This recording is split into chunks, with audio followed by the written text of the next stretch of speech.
they're right to do that. I question why the first time in American history a president has won every swing state and is also best friends, and his largest donor was a man who owns and runs the internet.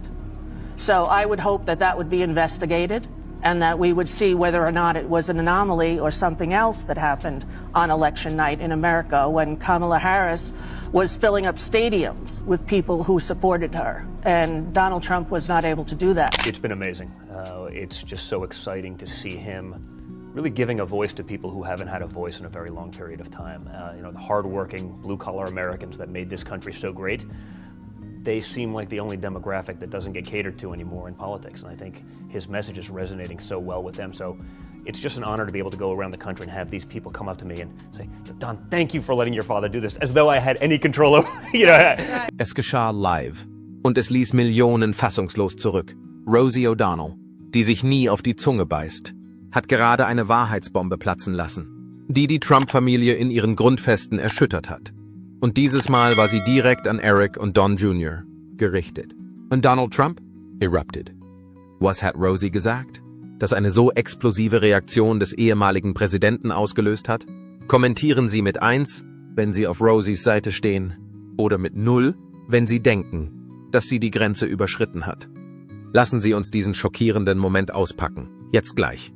Never, because I never liked him. Oh, really? If you're 55 and you grew up on Long Island, you know that he's a fake, a phony, and a fraud. Right. It was no mystery to me. Right. So I didn't have him on ever. What is it like? What has it been? Rosie O'Donnell war noch nie eine, die ihre Zunge im Zaum gehalten hat. Vor allem nicht, wenn es um die Familie Trump ging. Seit über 2 Jahrzehnten liefern sie und ihre Familie sich einen verbalen Schlagabtausch, der so heftig ist, dass ein Ei auf einem New Yorker Bürgersteig kochen könnte.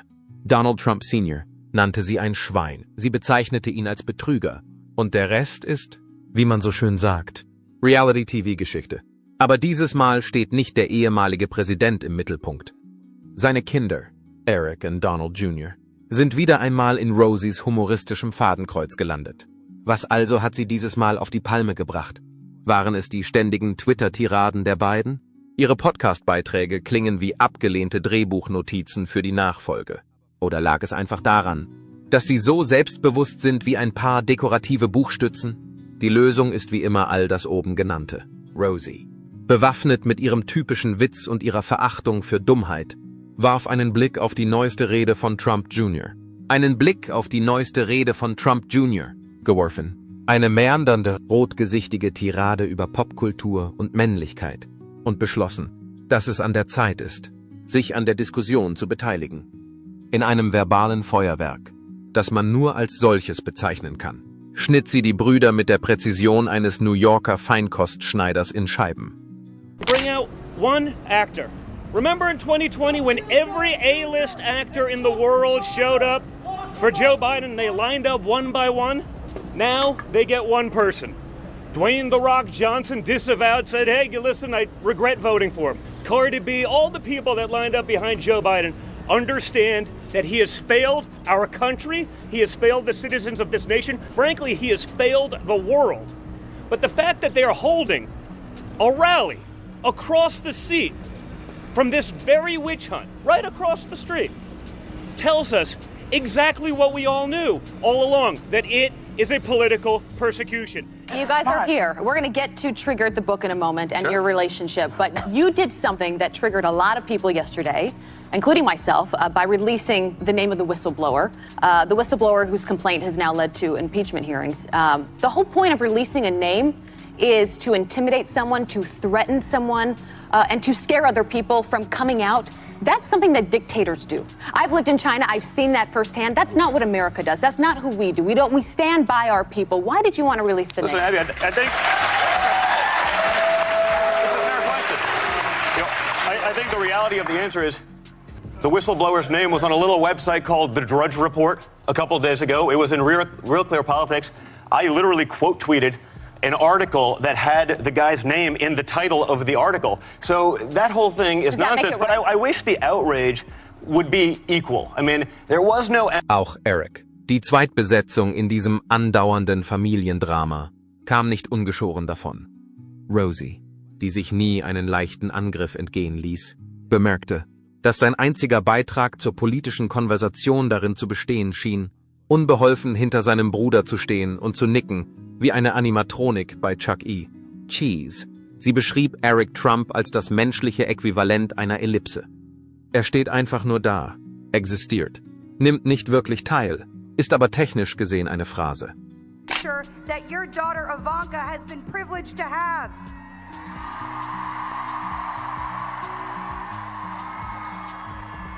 I got a call, your father's been shot. I saw the picture, the sort of defiant, fist pump, after 5 seconds after getting shot. And, I guess we live in an era where everyone sort of thinks they're a badass because they're on the internet and not really up front. But he just got shot and he comes out, sort of defiant, ready to fight for our country. And I just said, hey, you're the biggest badass I've ever met. And I probably could not have been legitimately more proud ever, as a son, to have that kind of approach.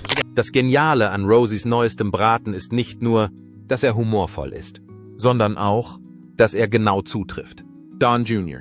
ist in seinem ständigen Bemühen, seine Relevanz zu beweisen, zu einer Parodie seiner selbst geworden, indem er die gleichen abgedroschenen Sprüche mit der Leidenschaft von jemandem vorträgt, der gerade erfahren hat, dass die Party vor 2 Stunden zu Ende war. Seine größte Errungenschaft ist, dass er etwas weniger demütigend ist als Don Jr. zu sein. Ein Titel, der ein absolutes Minimum an Arbeit erfordert. My father, he's fundamentally changed the party. It's no longer the Republican Party, it's the Trump Party.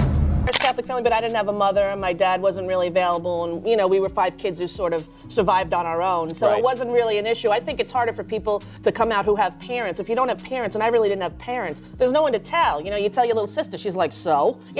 Right. It wasn't like a big thing to me, so I always feel bad because, I should have a great coming out story, like, I tried to kill myself, and I was in love with the cheerleader. I don't have that, I got a very boring, I was driving in the car. Was unterscheidet diese Runde von Trump gegen Rosie von früheren? Rosie von früheren? Vielleicht hat sich der Einsatz verschoben.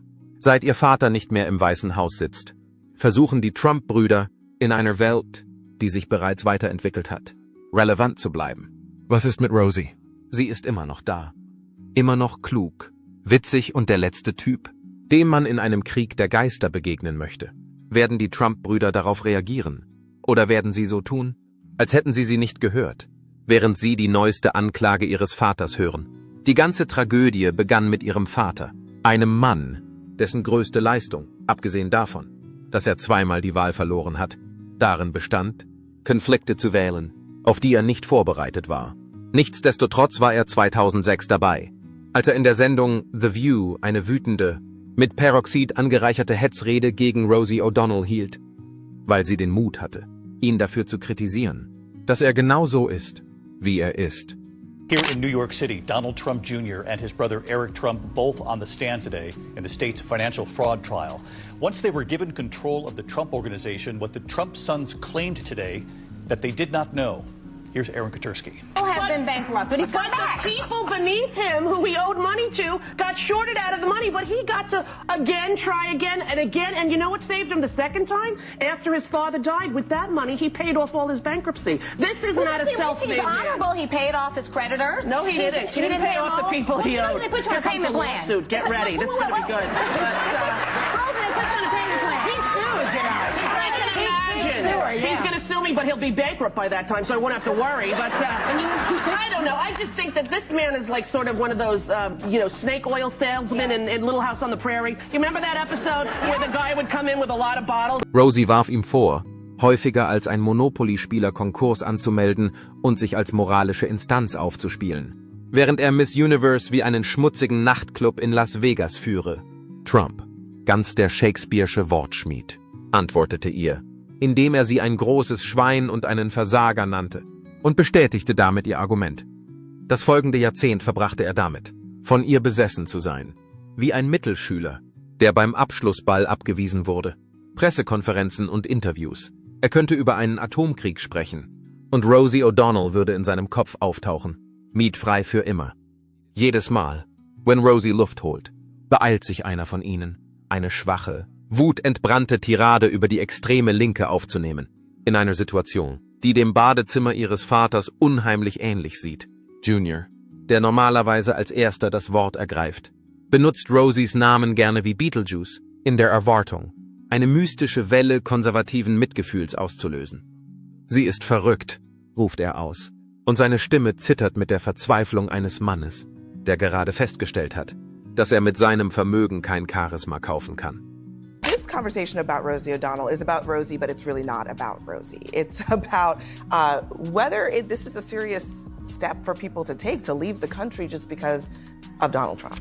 Look, most people who are afraid and really nervous now don't have the resources or the wherewithal to go to, or in people of color communities, in the LGBTQ plus community. People are worried about their rights being taken away and don't know what to do about that. And that is what we should take. In der Zwischenzeit wirft Eric, der arme, liebenswerte Eric, alles ein, was Dawn an diesem Morgen auf den Kühlschrank gelegt hat. Und verfehlt dabei oft das Thema, aber er gibt sein Bestes. Gott sei Dank. Der Punkt ist, dass sich Rosie in diesem Umfeld wohlfühlt. Im Gegensatz zu den Trump-Jungs, deren Sinn für Humor so scharf ist wie ein Buttermesser. Weiß sie, wie man zuschlägt. Sie weidet aus, wo andere zappeln. Und jedes Mal, wenn sie ein Comeback versuchen, geben sie ihr nur noch mehr Futter. Warum also holt sie sich immer wieder neues Futter? Vielleicht liegt es daran, dass es wie ein Autounfall in Zeitlupe ist, dem man nicht entkommen kann, wenn man sieht, wie die Familie Trump in Echtzeit zerbricht. Oder vielleicht liegt es daran, dass sie es sich zu einfach machen. Und einfach so sah Rosie O'Donnell die Trump-Brüder. 2 erwachsene Männer, die wie Werbemoderatoren sprachen, die einem taktische Sonnenbrillen verkaufen wollten, und beschloss, dass es Zeit für eine weitere Runde war. Sie hat sich nicht zurückgehalten. Das tut sie nie. You guys dropped the ball on Trump so much for this country that you guys, the mass media is to blame. To equate him and Hillary Clinton and act as though they were the same. To equate Hunter Biden and the billion-dollar criminal crime family Trumps is ridiculous. And you guys never did a Google search to say he was bankrupt 6 times. So when I said it on The View, he went batshit to tell the truth about Trump. Diesmal geschah dies über die sozialen Medien. Wo Rosie, bewaffnet mit ein paar gut platzierten Kommentaren und einer scharfen Zunge, Eric und Don Jr. zerfetzte. Mit der Leichtigkeit des Schälens einer Orange. Ich habe mir das letzte von ihr veröffentlichte Interview angesehen. Und ich habe schon aufschlussreichere Gespräche zwischen 2 Eichhörnchen gehört, die sich um eine Erdnuss streiten. Wie erwartet, brach das Internet zusammen. Aber sie war noch nicht fertig. Sie fuhr fort, auf Don Jr., die charakteristische Art und Weise, wie er seine Rede hält, das verschwitzte, überkoffeinierte Geschrei, die verrückten Handgesten und die Art und Weise, wie er in die Kamera starrt, als ob sie seinen Vater beleidigt hätte. Rosie, die nie ein schwaches Glied ungeröstet lässt, bemerkte seine unglaubliche Fähigkeit, im Hintergrund zu existieren und in den falschen Momenten enthusiastisch zu nicken, wie ein NPC in einem schlechten Videospiel. Wenn Don Jr. live im Fernsehen eine Fehlfunktion hat, wird Eric einfach in Echtzeit gepuffert, scherzte sie. It was just awesome. So I went down there with my father, UFC 287, I think it was, with my father. Just an amazing night in Miami with my father. Just electric. The MAGA movement is alive with my father. The reception we received with my father. Dana White said it was the most incredible cheer with my father of someone walking into the... Rosie O'Donnell, who's had a very, very long feud with Donald Trump, recently tweeted about how Barron Trump, the 10-year-old son of Donald Trump, might possibly suffer from autism. Now, she did so in a tweet where she wrote, "Barron Trump autistic? If so, what an amazing opportunity to bring attention to the autism epidemic." Now, I should state that she has a 3-year-old who was diagnosed with high-functioning autism. And even so, I hate that she tweeted that. And I also really hate the video that she linked in the tweet. Die Schönheit von Rosies jüngstem Aufruf lag nicht nur in der Komik, sondern auch in seiner Wahrheit. Sie hat etwas aufgegriffen, was schon viele andere bemerkt haben. Die Trump-Brüder sagen nicht einfach nur Unsinn. Sie tun es. Es ist, als würden sich 2 Männer für eine Reality-Show über Trickbetrug bewerben. Ob es nun Don Jr., der ständig über die extreme Linke schimpft, als sei er in einem Fox News Fiebertraum gefangen, oder Erics unglaubliche Fähigkeit, sich in die Bedeutungslosigkeit zu nicken. Sie machen es sich zu einfach. War es brutal? Auf jeden Fall. War es fair? Oh, ohne Frage. Rosie schlägt nicht einfach zum Spaß zu. Sie hebt hervor, was bereits brutal klar ist, und fügt dann eine humorvolle Wendung hinzu. Deshalb trifft ihre Kritik ins Schwarze. Im Gegensatz zu den Trump-Jungs, die auf jede Beleidigung mit dem sprachlichen Äquivalent eines Teilnahmepreises antworten, versteht sie es, einen Witz zu erzählen. Und nun stellt sich die Frage, werden sie zurückschießen? Wird Don Jr. einen weiteren nervösen Instagram-Ausbruch aufnehmen und in die Kamera zeigen? Als würde er einen Zauberspruch sprechen. Wird Eric tapfer einen Gegenangriff starten, nur um ihn dann zu verpatzen wie ein Baby, das einen Fußball in der Hand hält? Nun, ich habe mit ihr zusammengearbeitet. Sie ist eine Freundin von mir. Ich glaube nicht, dass sie eine unangenehme Person ist. Vielleicht findet sie also unangenehm. Aber ich war bei der Debatte der Republikaner in Cleveland dabei. Der ersten Debatte der Republikaner im Jahr 2016, als er diese Bemerkung machte. Und der ganze Saal brach in Gelächter aus. Ich hatte mein Handy auf dem Schoß. Und ich erinnere mich, dass es vibrierte. Und ich schaute nach unten. Und es war Rosie O'Donnell. Und sie sagte zu mir, ich sehe mir diese Debatte mit meinen Kindern an. Ich denke, wir haben in den letzten 2 Monaten gesehen, dass Trump, als er sagte, er werde Vergeltung üben und Vergeltung üben, es auch wirklich so meinte. Und sicherlich, was auch immer als nächstes passiert. Eines ist sicher, Rosie O'Donnell hat ihnen gerade ein weiteres L geliefert.